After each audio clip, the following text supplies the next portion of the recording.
ভালোবাসা বা বন্ধুত্বের সাথে মানুষ বেইমানি করলেও আমাদের আশেপাশে থাকা কিছু অবহেলিত প্রাণী কখনোই বেইমানি করে না, বরং তারা নিজেদের পুরোটা দিয়ে চেষ্টা করে তাদের মালিকের পাশে থাকতে। ঠিক এমনইভাবে পালমা নামের একটা অবুঝ কুকুর সারা জীবন তার মালিকের পাশে থাকতে চেয়েছিল, কিন্তু সেই মালিক তার স্বার্থের আশায় কুকুরটাকে ফেলে রেখে যায় একটা এয়ারপোর্টে। তবে মালিক বেইমানি করলেও কুকুরটা তার মালিকের সাথে বেইমানি করতে পারে না, তাই সে তার মালিকের আশায় বছরের পর বছর পড়ে থাকে সেই এয়ারপোর্টে। এরপর তার সাথে অনেক কিছু ঘটলেও সে কখনোই তার মালিকের ফেরার আশা ছাড়ে না।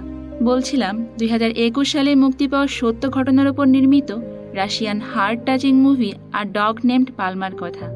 মুভিটা দেখতে গিয়ে নিজের অজান্তেই যে কখন আমার চোখে পানি চলে এসেছে তা আমি একেবারেই বুঝতে পারিনি।